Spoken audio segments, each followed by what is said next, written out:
Paterson takes 8 for new career best figures. Nottinghamshire are the only side so far in Division 2 to have more than one win to their name. The top side in the division at this early stage returns to Trent Bridge off the back of an innings victory, a result also enjoyed by visitors Worcestershire last week.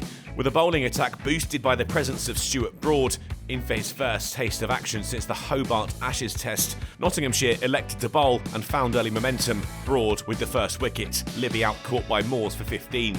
Pollock looked to instigate a fight back, accelerating after the loss of his partner, but it wouldn't last long, out caught by James off Paterson. They'd only just inched past 50 when Azhar Ali went, Paterson again with the wicket.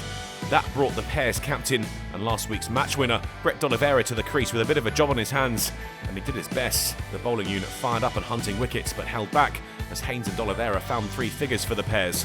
But with the score on an even 100, D'Oliveira had to depart, caught behind for Paterson's third. The Notts bowler finished the session with 4 wickets to his name. Barnard out dragging on just before the break. The hosts on top at lunch with Worcestershire 114 for 5. He barely had to wait at all for his 5th. Cox out trapped in front. Nottinghamshire all over Worcestershire. Paterson was in inspired form. Haynes out caught behind for 37. Baker was next to go. He tamely chipped a catch to Broad to mid-on. Paterson didn't stop there. He rearranged Morris's stumps to see the Pears bowler depart for 1. Pennington scored a runner ball with just 1 wicket left, taking Worcestershire past 150, but only able to add 18 before he was out caught behind. The Pears blown away for 159. Paterson had finished with new career best figures of 8 for 52, an excellent showing with the ball, including 7 of the top 8 of Worcestershire's order. Haynes was their top scorer with 37.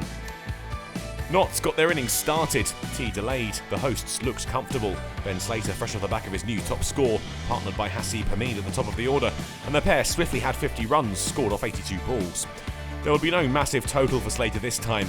Superb work on the boundary from Libby was matched by some excellent keeping by Cox, the Notts opener, out for 24.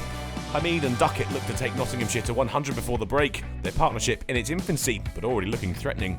With a characteristic cover drive for 4, Hamid had reached 50, scored off an uncharacteristic 54 balls. But 2 later, he was gone, tempted by the width, caught by a diving Cox. He had to go for 53.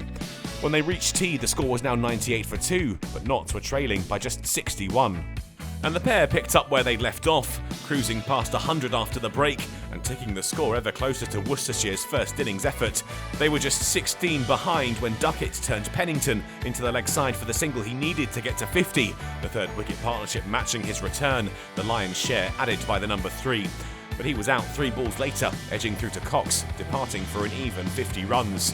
Clark and James then took them to parity, the former slapping Barnard through the leg side to get there, but Clark was out a few overs later. The catch quite spectacular from Cox diving in front of the cordon. Stephen Mullaney cut a dejected figure when he had to walk back to the dressing room having only added 7, caught by Haynes off the bowling of Morris. And they were 7 down before the end of the day. Patterson White, unable to get off the mark, run out called through by Moores, Baker's radar tuned to perfection. But Nottinghamshire were leading, Broad now at the crease, with a front row seat as Moores took the pair's attack on and even found success defending 200 runs on the board thanks to an outside edge.